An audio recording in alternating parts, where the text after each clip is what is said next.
Bonjour Monsieur le Président. Bonjour, j'ai pas eu un long chemin à faire. Et on va pouvoir rebondir sur ce que vous avez dit et puis prolonger peut-être la discussion avec Vincent Trémollet de Villers, que vous connaissez, que vous pouvez lire régulièrement dans Le Figaro. J'ai l'habitude de dire que vous êtes l'un des meilleurs d'entre nous par vos éditoriaux le matin. Et puis Vincent Hervouet, qui est également l'un des grands spécialistes de la vie internationale. On pourra évidemment prolonger ce que vous avez dit. Ça venait d'ailleurs en résonance avec ce que nous avions dit sur ce plateau lorsqu'on avait entendu les mots humanité et fermeté, que certains avaient traduit. Il ne se passera rien. Mais on pourra rebondir, bien sûr, là-dessus. Parce que l'actualité internationale, c'est ce qui nous préoccupe. Et nous n'en avons pas parlé pendant les 20 minutes. Avec une question, la menace de guerre totale existe-t-elle? Et elle nous inquiète, Vincent Hervouet. Ah oui, on vit depuis 15 jours Bonjour, Monsieur le Président. Bonjour, Monsieur Hervouet. Bonjour. On vit une séquence absolument inimaginable. C'est une bonne nouvelle, l'élimination du cheikh Nasrallah, ou est-ce que vous considérez que Benyamin Netanyahou est une sorte d'incendiaire? Bon, mes convictions personnelles font que jamais je ne peux me réjouir de la mort de quelqu'un. C'est un point personnel. Mais si c'est un jugement politique que vous me demandez, Israël a été agressé. C'est le drame du 7 octobre, le Hamas, et c'est le Hezbollah qui a conduit un déplacement de population du nord d'Israël massif. Israël a le droit de se défendre. Israël a le devoir de se défendre. Et si nous, Français, nous étions dans la même situation, nous devrions nous défendre. Un pays doit vivre debout. Et Israël a le droit de vivre debout, de vivre tout court, et de vivre debout. De ce point de vue, je dis, ils ont eu raison. Mais vous répondez pas à la question. Je vais y venir, mais vous comprenez bien que c'est pas devant la complexité, c'est pas une formule non plus. Et peut-être même que le pire risque d'embrasement serait l'inaction et la lâcheté. Ça, c'est ce que je pense, et personne ne me fera changer la vie. Pour le reste, je connais bien M. Netanyahou. J'ai eu quantité de discussions avec lui, et parfois sévères. Il doit savoir qu'il n'y aura jamais d'éradication de ses ennemis par la guerre, que toute guerre doit avoir une fin et que la négociation n'est pas la capitulation. Donc, il va venir le temps où il va falloir discuter.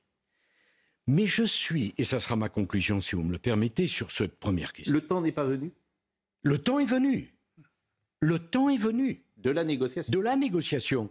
Mais, Pascal Praud, c'est extravagant de voir l'Europe pousser les Ukrainiens à se battre jusqu'au dernier sang des leurs, des nôtres, dans une guerre qui a déjà fait 1,5 million de morts, et de considérer qu'Israël n'aurait pas le droit de se battre et de se défendre. C'est vraiment 2 poids et 2 mesures. La guerre d'un côté, c'est bien.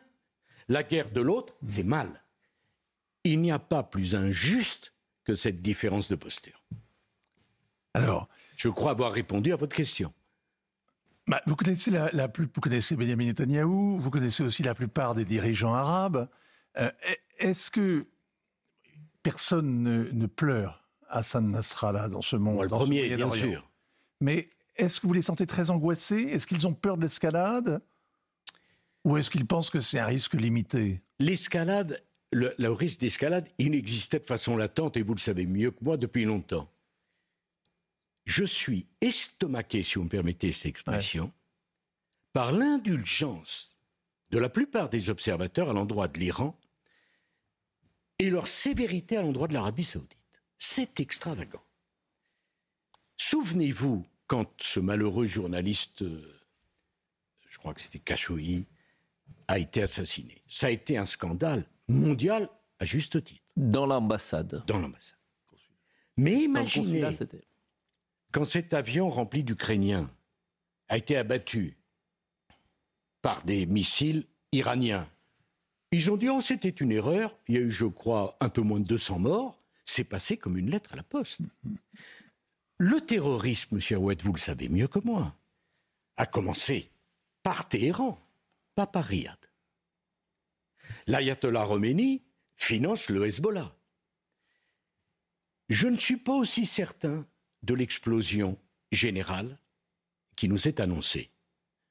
Parce que l'Iran sait parfaitement, ils sont très intelligents, qu'ils auraient beaucoup plus à perdre qu'à y gagner. Et je crois, peut-être que je me trompe, mais je crois que le risque d'embrasement généralisé, il est plus dans un conflit globalisé avec la Russie que dans un conflit globalisé avec l'Iran. Alors, je ne vais pas faire de la morale, du moralisme, mais quand même, il y a une petite question qui se pose, même si on peut célébrer la disparition d'un homme qui a tué ou fait tuer, hein, et certains de ses lieutenants ont été directement impliqués dans la mort, y compris des Français du Drakkar. Bien sûr. Et la question vous est posée par Vincent Herouet, je le dis pour nos auditeurs d'Europe 1, puisque nous sommes avec le président Sarkozy jusqu'à 9h, auditeurs que je salue bien évidemment. 40 ans après, les Israéliens, en quelque sorte, ont soldé nos comptes. Mais quand même, est-ce que vous trouvez qu'Israël est dans son droit quand il fait sauter les beepers qui équipent l'encadrement des milliers de beepers qui équipent tout l'encadrement du Hezbollah, quand il bombarde des immeubles derrière lesquels se cachent les terroristes? Est-ce que vous dites c'est la guerre? Ou est-ce que vous dites bien sûr, la France ne ferait jamais ça? Monsieur, oui. J'ai bien des défauts, l'hypocrisie n'est pas ma première caractéristique. La guerre, c'est la guerre. Permettez-moi de vous dire, et je parle devant un amoureux de la côte atlantique. Et bon, Nantes, Le Havre, Royan ont été démolis par qui? Saint-Nazaire. Par les bombardements alliés. Berlin, rasé, il n'y avait pas que des SS à l'époque. Hiroshima, Nagasaki, il y avait des bases militaires là-bas. La guerre, c'est la guerre. Israël s'est défendu d'agressions scandaleuses. Ça ne veut pas dire que je suis d'accord avec M. Netanyahou, surtout, je vous l'ai dit. Mais qu'on vienne pleurer sur les conséquences dramatiques de la guerre, pardon de vous dire, c'est le comble de l'hypocrisie. Il n'y a pas de guerre sans victimes civiles, hélas. Alors, la France, Joe Biden, lui, a dit que la mort de Nasrallah, c'était une mesure de justice. Mais ce n'est pas du tout le ton qu'il y a à Paris. Depuis 2 semaines, la France clame halte au feu, dénonce Benyamin Netanyahou qui aurait commis une faute grave en refusant le cessez-le-feu que lui proposait Emmanuel Macron. Le président a déploré le nombre absolument choquant de victimes civiles. Qu'est-ce qu'il faut penser de ces déclarations? En ce qui me concerne, je vous l'ai dit, Israël mène un juste combat pour son existence. C'est Israël qui a été agressé. Pour le reste, il faut savoir finir une guerre et M. Netanyahou doit comprendre que le temps de la négociation doit arriver. J'ai un point de désaccord avec lui. Si vous me permettez de vous le dire, c'est une question que vous ne m'avez pas posée. C'est l'affaire des otages. Car Israël est une démocratie. Et dans une démocratie, les otages n'ont pas le prix du nombre. Ils ont le prix du miracle de la personne humaine elle-même. Et pour ce qui me concerne, j'ai toujours pensé qu'une trêve eût été nécessaire le temps que les otages soient libérés. Monsieur Herouet, c'est exactement ce qui fait la différence entre une démocratie qu'est Israël et une dictature. Et la France? Et c'est pour ça. Alors, pour la France, pas de commentaire à faire. Il y a encore une politique étrangère. Quand la maison est en vrac, quand les comptes sont en feu, quand la situation sécuritaire est dans un bazar incroyable. Ça ne facilite pas Est-ce qu'on est encore audible? Ça ne facilite pas notre politique étrangère. Mais nous devons avoir une politique étrangère. Et je pense que la voix de la France serait d'autant plus importante dans le monde d'aujourd'hui, où l'Europe, comme la France, ne doit pas être alignée, car nous n'avons pas toujours les mêmes intérêts que les Américains. Et le conflit ukrainio-russe en est la caricature. Et c'est bien peut-être de le rappeler, effectivement. Je vais donner la parole à Vincent Trémollet de Villers dans une seconde. Le 7 octobre, nous allons célébrer un anniversaire, un triste anniversaire, l'attaque terroriste du Hamas sur les terres d'Israël. Et depuis le 7 octobre, la montée de l'antisémitisme peut se voir en France? Est-ce que, selon vous, Jean-Luc Mélenchon et la France insoumise sont responsables de la montée de l'antisémitisme en France? Ils ne sont pas les auteurs de l'antisémitisme. L'antisémitisme en France a commencé bien avant eux. Ils ne sont pas le début de l'histoire. Mais ils tiennent des propos, ils ont tenu des propos qui peuvent être qualifiés d'antisémites. Vincent Trémollet. Sur ce sujet, Manuel Valls disait qu'il y avait deux gauches irréconciliables parce que l'une était communautariste. Et puis ce que l'on voit depuis la NUPES jusqu'au nouveau Front populaire, c'est que ces deux gauches soi-disant irréconciliables travaillent ensemble, c'est-à-dire que le Parti socialiste et François Hollande travaillent avec Jean-Luc Mélenchon. Est-ce que ça vous surprend ? Mais, enfin, pardon, j'ai du respect et même parfois de l'amitié pour Manuel Valls. Mais enfin, il découvre le fil à couper le beurre. Il a été Premier ministre de François Hollande. Il a fait campagne à ses côtés en 2012. Vous vous souvenez des drapeaux algériens notamment, place de la République, pour saluer l'élection de M. François Hollande? Le communautarisme n'est pas né, M. Trémollet de Villers, avec Mélenchon.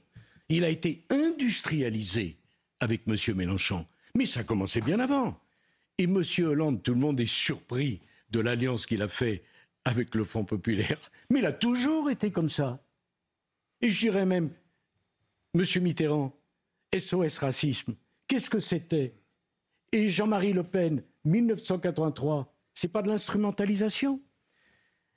Vous savez, moi, je n'ai jamais voulu faire d'accord avec Mme Le Pen, mais je trouve scandaleux qu'on dise qu'elle n'appartient pas à l'arc républicain. C'est absurde. Un parti qui a le droit de présenter des candidats aux élections est républicain. Un parti qui a plus de 100 députés, qui est républicain. Qu'est-ce que c'est que cette histoire? Mais aujourd'hui encore? Mais bien sûr. Aujourd'hui encore, est-ce que l'alliance est impossible? Non, mais je voudrais excusez-moi, j'avais une idée derrière la tête. Parce que avoir une idée déjà dans le débat politique français, c'est déjà suspect. Mais en 2012, Marine Le Pen a dit « il faut battre Sarkozy ». Donc il faut voter Hollande.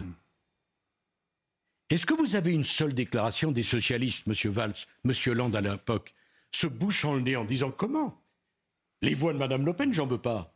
Mais qu'est-ce que c'est que cet Tartuffe? Qu'est-ce que c'est que cette hypocrisie ?» On se mettrait en colère pour moins que ça. J'ai d'ailleurs moins de problèmes avec M. Bardella, qui, lui, n'a jamais appelé à voter pour M. Hollande. Donc je n'ai pas de leçon à recevoir là-dessus. Mais dire qu'ils n'appartiennent pas à l'arc républicain, mais qui est le maître des élégances? Qui décide ça? Si la République leur permet de présenter des candidats, c'est qu'ils sont républicains. Et c'est insulter 11 millions d'électeurs qui ont des choses à dire. Qui l'ont dit peut-être d'une façon qui ne me plaise pas ou qui vous plaise moins. Mais qui l'ont dit. Ces gens-là sont des Français. Alors c'est pas la peine de verser des larmes de crocodile sur les immigrés qu'on ne recevra pas pour insulter des Français uniquement parce ils émettent un vote qui ne correspond pas à la doxa de la pensée unique qui est toujours de gauche. Vincent Trémollet. Nicolas Sarkozy, vous êtes le dernier président de la République de droite. Aujourd'hui, votre parti, les LR, a 47 députés. Laurent Wauquiez, qui serait son candidat, est à 5% dans les sondages. Quelles sont, selon vous, les conditions pour que cette famille politique redevienne une force d'alternance capable de gouverner plus largement le pays qu'elle ne le fait aujourd'hui? Moi, je n'ai jamais quitté ma formation politique. C'est moi qui l'ai créée, enfin, je veux dire, dans sa dernière acceptation. J'ai pris la suite, De Gaulle, Pompidou, Chirac, c'est une suite prestigieuse. Bon. Giscard. C'était pas tout à fait la même. Mais en tout cas, puisque moi, je suis né, j'étais un enfant de l'UDF et du RPR. Mais je ne l'ai pas quitté ma formation politique et je ne la quitterai pas. Je souhaite que Laurent Wauquiez réussisse. Mais on va se dire les choses vraiment, M. Trémollet de Villers. En l'état actuel de division, lamentable, où chacun veut habiter dans sa propre chapelle, tout le monde doit revenir dans la grande cathédrale, si vous me permettez, sans offenser la laïcité, qui est le mot qu'on ressort dès qu'on n'a rien à dire, même si c'est très important, la laïcité. Donc sans rassemblement, il n'y aura rien. Et 2027, si les choses se présentent comme elles sont aujourd'hui, c'est un deuxième tour Le Pen, Mélenchon. De quel côté? Je ne le souhaite pas pour mon pays. De quel côté le rassemblement? De quel côté l'alliance? Et c'est le sujet essentiel. Parce que les électeurs de droite, beaucoup, sont chez Marine Le Pen aujourd'hui. Beaucoup. Ils ont quitté la famille traditionnelle de la droite parce qu'ils ont le sentiment qu'ils n'étaient pas représentés par les gens de droite. Donc, vous allez chercher à droite ou plutôt au centre l'alliance possible ? C'est une question, c'est une opinion, monsieur. Si c'est une question, j'y réponds. C'est pas une opinion. Bon. Alors, est-ce que vous validez ce raisonnement ? Est-ce que vous dites, mes électeurs de 2007, ils sont aujourd'hui chez Marine Le Pen ? Jamais je ne dis « mais ». Car l'électeur est comme l'auditeur. Les auditeurs qui ont voté pour vous. L'auditeur est... Vous qui savez les rassembler nombreux, vous savez très bien que rien n'est acquis. Donc, on n'est pas propriétaire. Je pense depuis très longtemps que l'axe politique, la matrice politique de la France, c'est la droite populaire. Si vous me permettez l'expression, la droite qui est sur le bord des routes pour le Tour de France. La droite qui aime le travail, qui ne veut pas entendre parler de ses 35 heures, qui veut gagner plus, travailler plus. C'est votre campagne. Et la droite qui ne veut pas, elle n'est pas démodée. C'est votre campagne de 2007. Et qui fait que le Rassemblement national à l'époque est à entre 5 et 10%. Et la droite qui veut de l'ordre et qui n'en peut plus.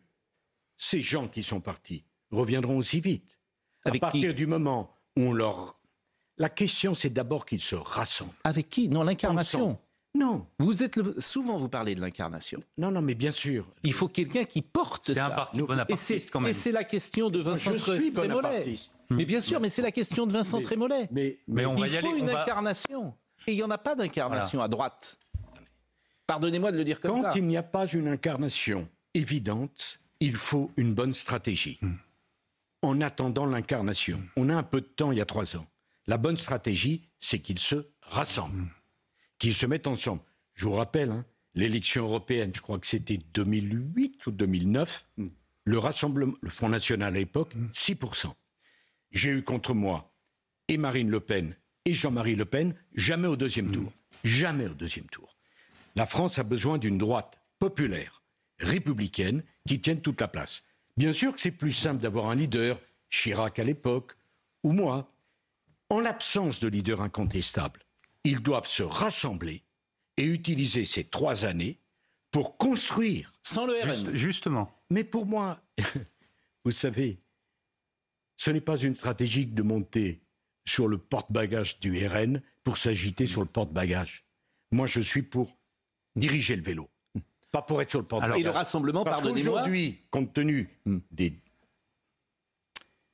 rapports de force si déséquilibrés, c'est pas une alliance, c'est une absorption. Et le rassemblement, je donne la parole à Vincent, mais le rassemblement pour vous, c'est Darmanin, Wauquiez, Philippe, ça doit marcher ensemble. Mais il n'y en a qu'un. Il faut rassembler tous ceux qui ont voté de droite pour Macron et tous ceux qui nous ont quittés pour le Rassemblement national. Mais ça va bien au-delà, on verra. C'est pas le moment pour l'instant.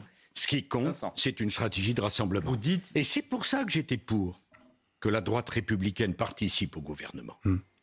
Parce que, je l'ai dit à M. Vincent Trémollet de Villers, on peut être agacé par le président de la République, on peut avoir des désaccords avec le président de la République, j'en ai avec lui. Mais il est le président de la France. Et il est le président de la France pour encore 2 ans et demi. On ne plaisante pas avec la France. Les Républicains, c'est un parti de gouvernement.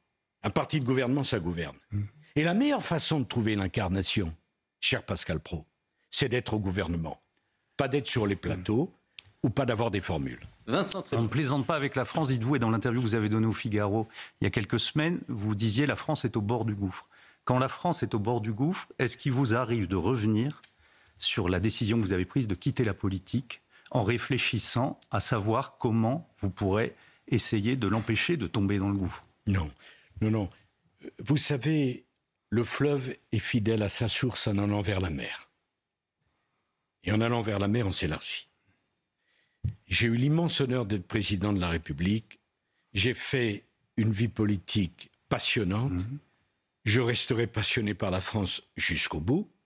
Mais ce n'est pas à moi, aujourd'hui, d'incarner ce combat. J'interviens très peu dans les médias. Ça faisait même presque 14 mois que je n'étais pas venu sur un plateau de télévision ou au micro d'une radio. Et vous êtes sur Europe 1 et vous êtes sur CNews. Exactement. Et je vous en remercie. Mais c'est moi qui vous remercie de m'inviter. Et la meilleure façon d'être utile pour moi, il y a assez de candidats, c'est de ne l'être en aucun cas, ce candidat. Ça ne veut pas dire que je n'ai pas des discussions avec le président Macron, que j'apprécie à titre personnel, ou avec Laurent Wauquiez, ou avec Bruno Retailleau encore hier soir, que je soutiens, parce qu'il a besoin d'être soutenu. Voilà. Donc je pense que c'est aussi utile que ça. Alors la gravité, on n'y est pas encore. Parce Comment que vous si le gouvernement la crise dans laquelle on est, est-ce qu'on s'approche d'une crise de régime ou c'est excessif d'employer ce... C'est pas du tout excessif. Il y a un worst case scénario qui est tout à fait possible. Et c'est bien pour ça que je pense qu'il faut aider M. Barnier. Un world case scénario. Et oui, parce que si on n'a pas de budget, on rentre à ce moment-là dans un risque très important de crise financière, qui peut conduire à un risque très important de crise sociale. Crise politique, crise financière, crise sociale. Moi, j'ai connu la crise de 2008. Je le dis sans crainte d'être démenti. Les Français ne se sont absolument pas rendus compte aux côtés de quel gouffre on est passé. Tout était arrêté. Quand j'ai pris la décision de garantir tous les dépôts des Français dans les banques sans limite, je l'ai fait contre toute l'administration de l'État. Ça a sauvé le pays. Aujourd'hui, je peux prendre la parole, il n'y a pas un seul de ceux qui nous écoutent qui peut dire « à cause de Sarkozy, j'ai perdu de l'argent ». Alors j'ai vu que M.